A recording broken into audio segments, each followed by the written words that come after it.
leadership never makes people dependent on them. Real leadership forces the people to grow so that they don't have to depend on nobody but themselves and God.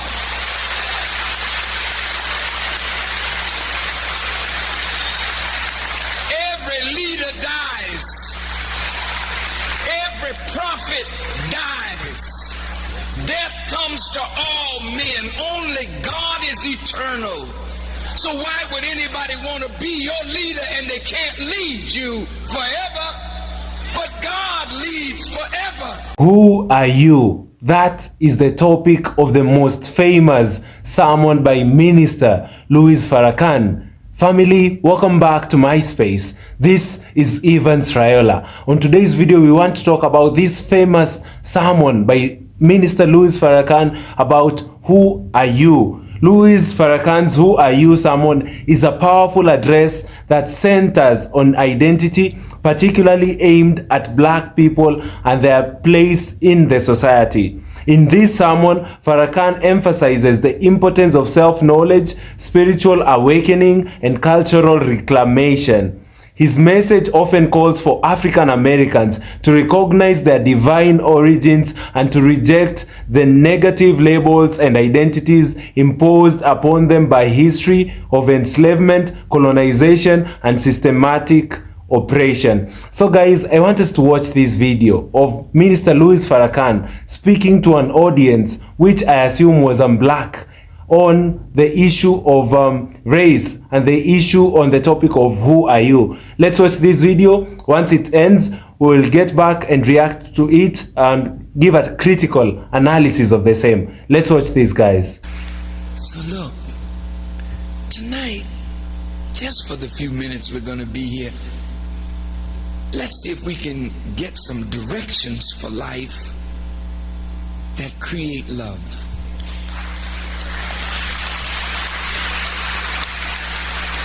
The first thing I want to talk to you about is who you are, so you'll have greater expectation. Jesus said, as a man thinketh in his heart, so is he. If somebody can make you think you are nothing, how do you act? Like you think. So the skill of the slave master, if I can get my slave to think he's nothing and I'm everything, then he'll look to me and not to himself. And if you look at us, we don't think much of ourselves. Now, the Bible and the Quran, both books, talk about Adam as the father of all human beings. Bible says Adam, Quran says Adam. Well, let's start with him, since that's where it all begins.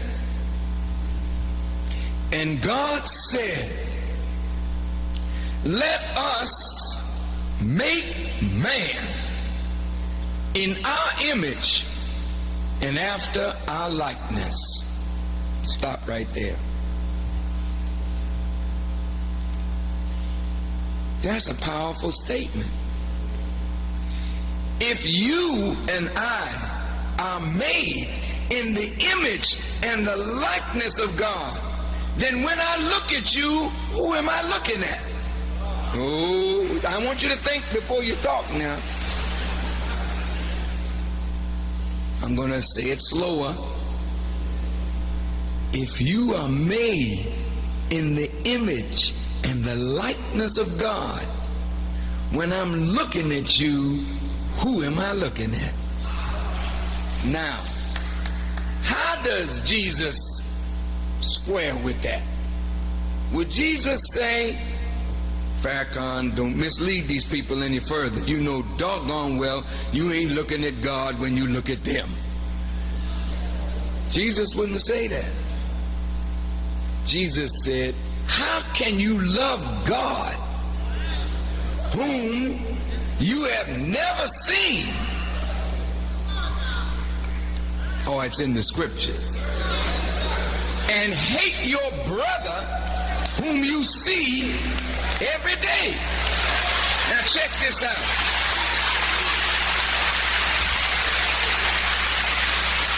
Now what is Jesus saying? He's saying that the same thing that you love in God is sitting right up in your brother, for your brother and you were made in the image and the likeness of God. You can't see it now because we're all acting the fool.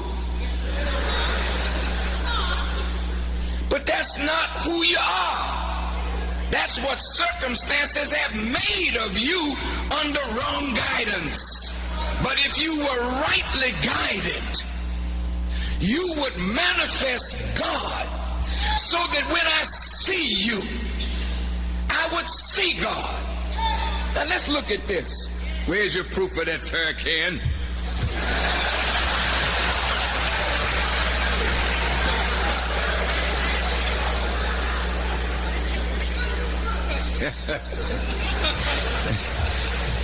Jesus said, when the disciples asked him, Master, when were you hungry and we fed you not? When were you naked and we clothed you not?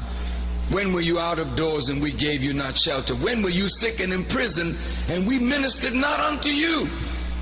Then Jesus said, inasmuch as you have not done it unto the least of these, my brethren, you have not done it also unto me.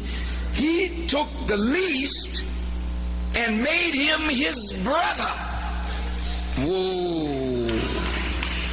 Whoa, look at this now. You mean you the brother of Jesus? You have to be. When they said, Master, teach us how to pray, he said, pray on this wise, our Father. Wait, now let's stop right there. Stop right there. He's telling you, my Father is your Father. You are not the children of a lesser God. The same Father that fathered my life, fathered your life. So how in the world can you not have respect for yourself when you are the brother of Jesus?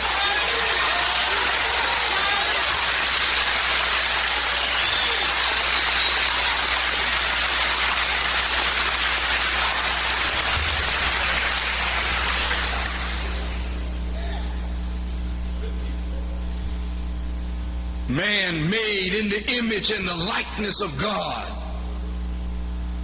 David the psalmist said, ye are all God's children of the Most High God. Well now, I'm a young God or an older God, and you are a God. So when I serve you, I'm serving God. When I do right by you, I'm doing right by God. When I mistreat you, I'm mistreating God. If I'm unjust to you, I'm unjust to God and to myself. Why do you say this, Farrakhan? You can't equate nothing or no one with Allah. Yes, nothing or no one is equal with Allah. But Allah created all of us to reflect Him.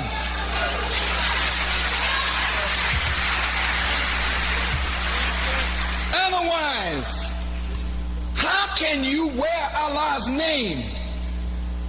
What justifies you to be Muhammad, Hassan, Hussein, Kareem? These are the names of God. Well, why should you wear a name of God if you can't reflect that attribute in your life? God don't make you to reflect less. Man and woman is above everything in creation.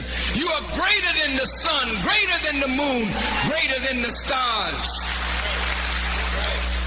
They live longer, but they can't think.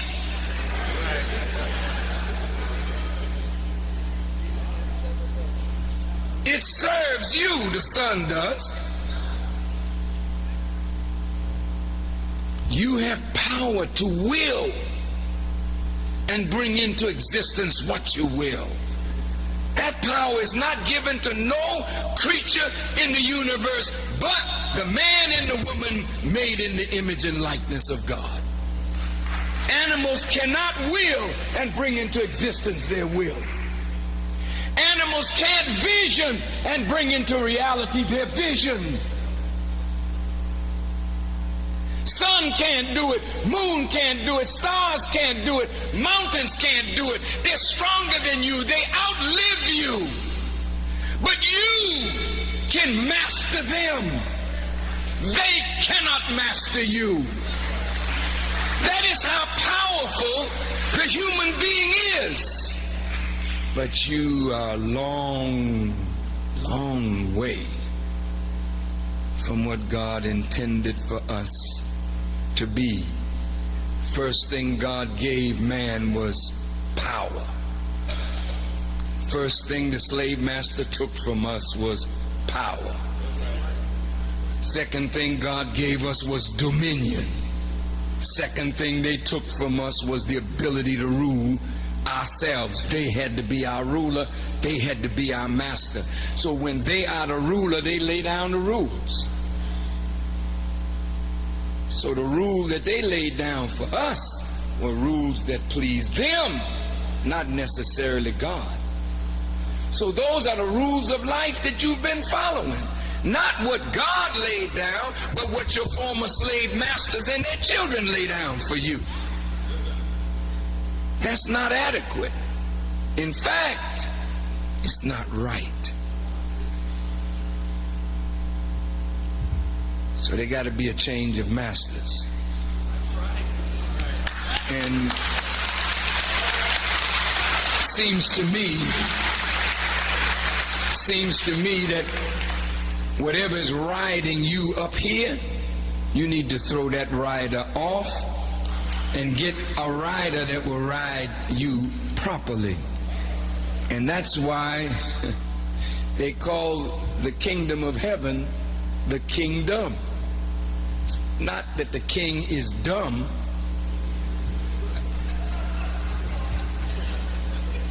But the D-O-M part of it represents the dome. The king is in the dome. The dome is here. If the king in your dome is God, then you govern your body and everything around you by the rules and laws of the king that's sitting on the throne in your dome. But if your slave master is sitting up in your dome as the king in your house, no wonder you acting like such a fool. He's miseducating you. You just got the wrong stuff up here. So we got to overthrow this government and replace it with good government. This is why Jesus said, I am the good shepherd. And if the good shepherd is the king in your house, then you don't need a leader. You got one. See, most of you are looking for some leader to lead you. Well, I mean, people say, Farrakhan, you the leader, you know, well, that's fine. I appreciate that. But let me tell you something. I'm not going to allow you to put everything on me. Like you can't think.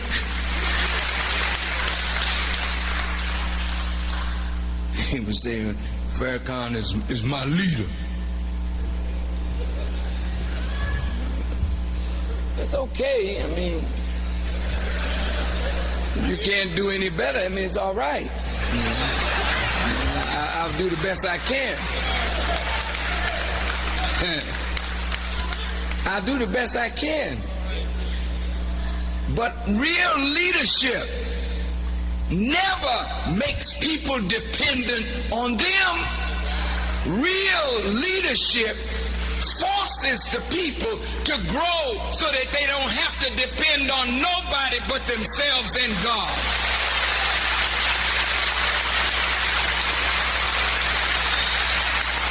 Every leader dies. Every prophet dies. Death comes to all men. Only God is eternal. So why would anybody want to be your leader and they can't lead you forever? But God leads forever. God leads and guides forever. So the best leaders are they who take you to God and leave you there.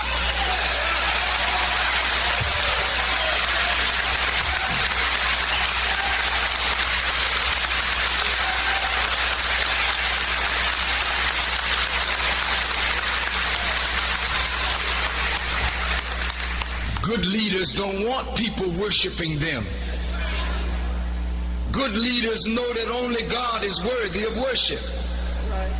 Good leaders know that the imperfect should never be worshiped. Only the perfect should be worshiped. So the good leader gets out of the way so you can see the perfect. See, but believe me, when we are vain, self-seeking, egotistical, self-aggrandizing, then we want people to look to us. And this is what happens when the leader dies. The people go off. Oh, my leader is gone. No, your leader is never gone if the Lord is your shepherd.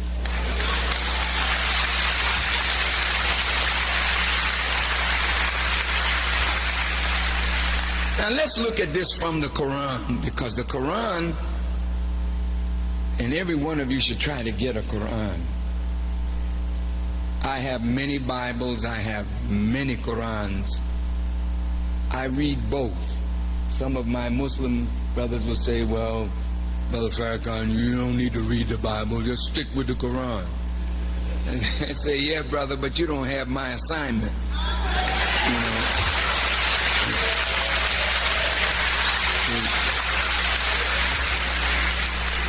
When Prophet Muhammad sat down with Christians, he didn't talk to them out of the Quran. He didn't judge them out of the Quran. He judged them out of the revelation that they claimed they believed in. When he sat with the Jews, he judged them out of the Torah, not out of the Quran. So he couldn't judge them out of a book that he knew nothing about. He had to know the Torah, he had to know the gospel as well as the Quran. And when you live in the society of people that we live in today, you just can't study the Quran and not study the Torah or study the gospel. You have to know all the books that the people believe in so that you can bring them from the known to the unknown.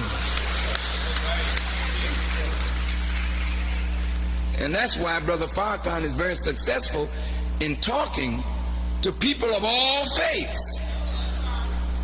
Because I believe, I believe that I understand a little better than the narrowness of those of us who fall in love with our rituals and don't understand the truth that undergird the ritual and think that we got a different religion because the rituals are different.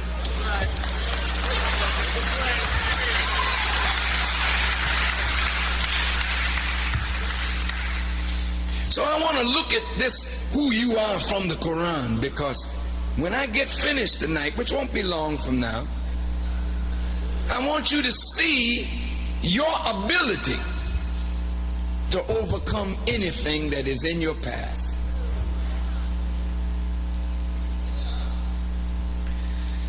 Now, you are black people, and I said Jesus was your brother.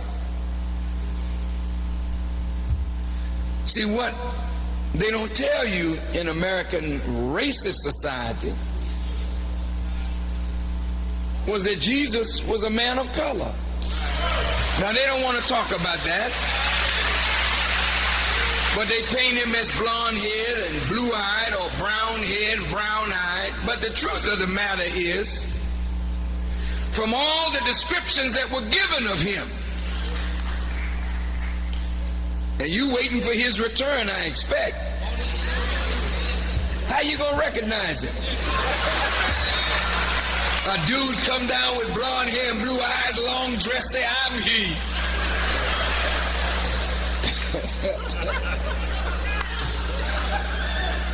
And if the book say had hair like lamb's wool and feet like burnished brass, and he's a black man come knocking at your door, you call 911, say there's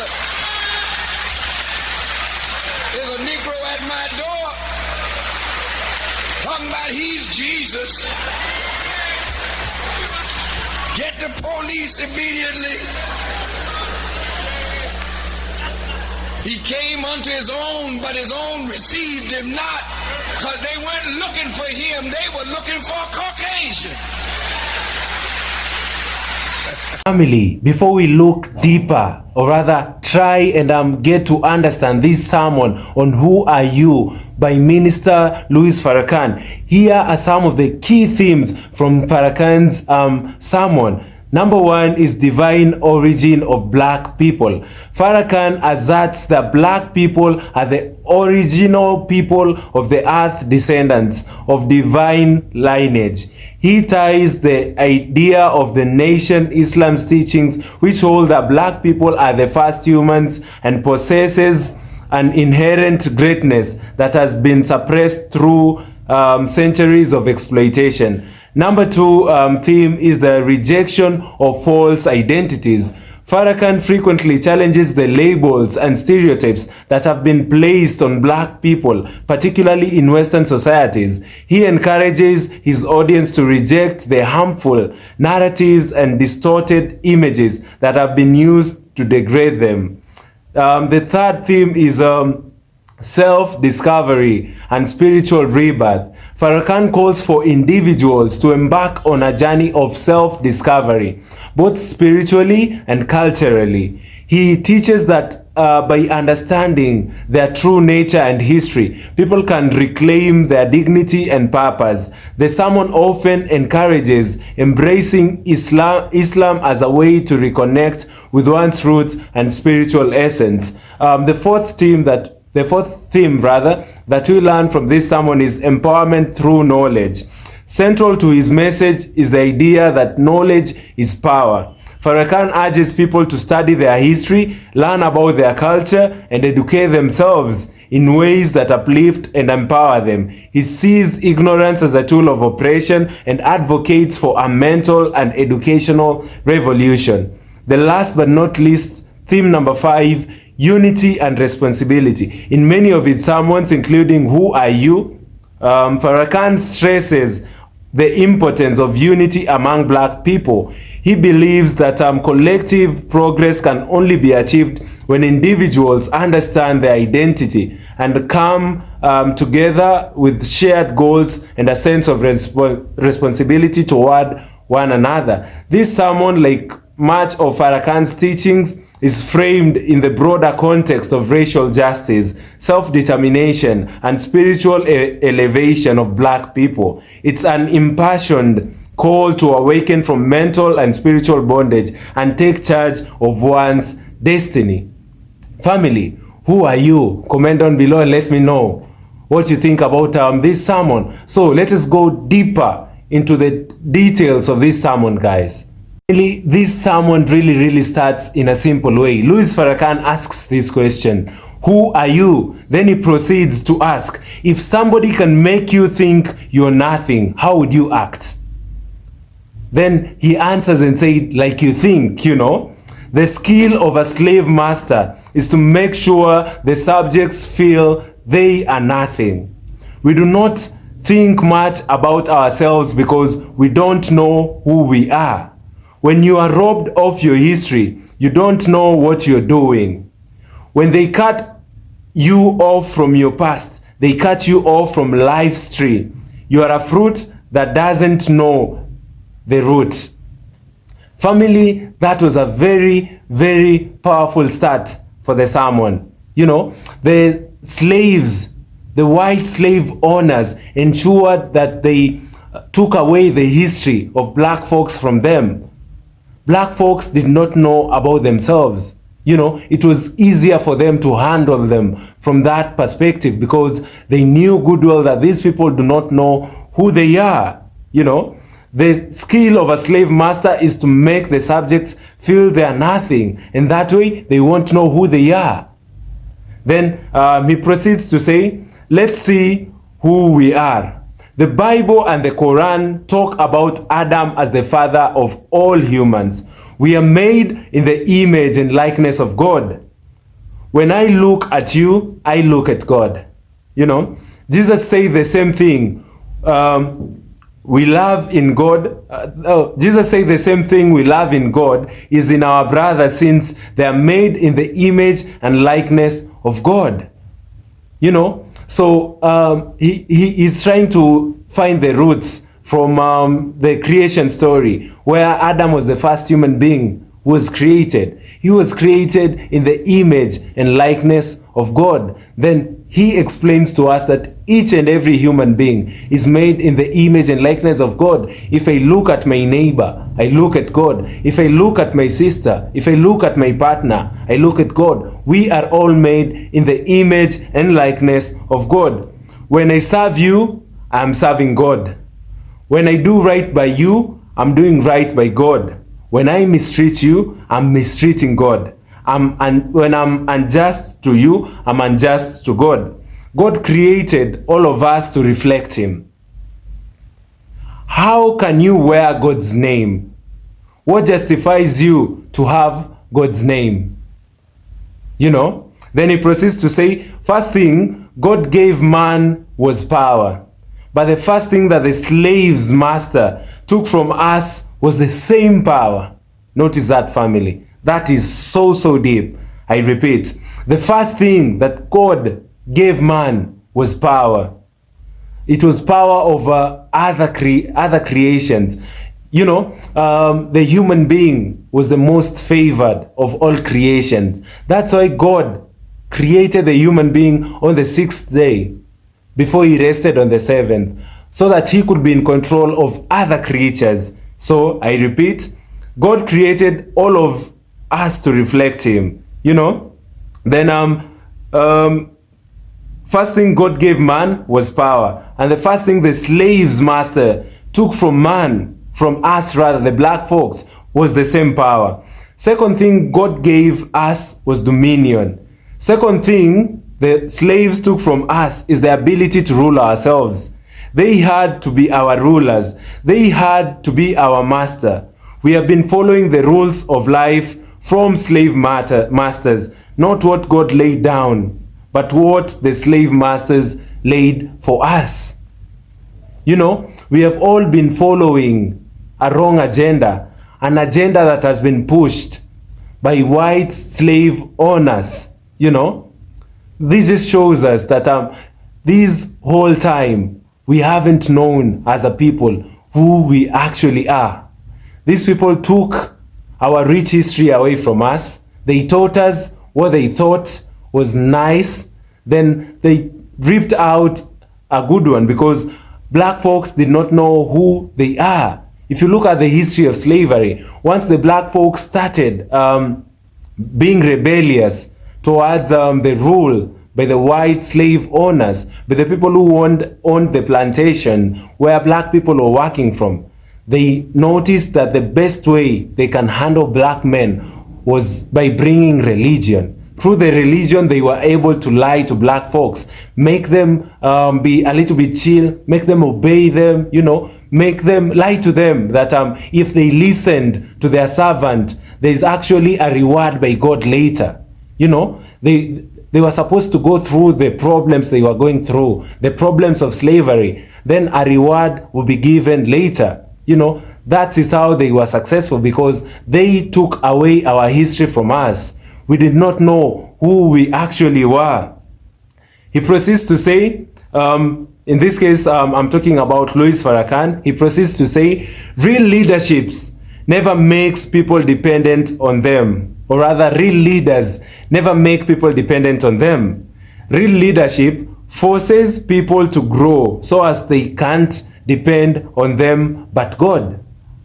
Every leader dies. Only God is eternal. The best leaders take you to God and leave you there. You know, good leaders don't want people worshiping them, but rather worshiping God. Family. So far in the sermon and in my quest to try and bring this message into sense for in the layman's language, who do you think you are? Who do you think you are, family? What have we been lied to the whole time? Who are we? You know, who are we? He says that real leadership never makes people dependent on them. In this case, during slavery, white folks ensured that blacks were dependent on them in their leadership. I repeat, real leadership forces people to grow so as they can't depend on them but God. But that was not seen during the times of slavery. Then he finishes his sermon talking about Jesus being a man of color. You're all expecting for his return. How are you going to recognize him? You know, we've been lied to and we've been given these images of a white God, you know, with blonde hair, blonde, long hair, with blue eyes. The image that we see on our television screens, the image that we see in modern day churches. Then Louis Farrakhan jokingly says that one day Jesus will return, go and knock on a white man's door, then they get to the door and call 911 and say, yo, this man is pretending to be Jesus, come and take him, he's a black man. So family, thank you so much for watching this video. Kindly do consider subscribing to my channel for amazing black stories in the US, and I'll be so grateful if you can like this video and share it with your family and friends. That will be able to spread the knowledge, to spread the message about the black history, to spread the message about the excellence that we do own as a black people. So guys, comment down below, let me know what you think about the video, and guys, I'd really appreciate if you also support me through super thanks down below. And thank you so much for watching this video. See you all in my next video. Goodbye.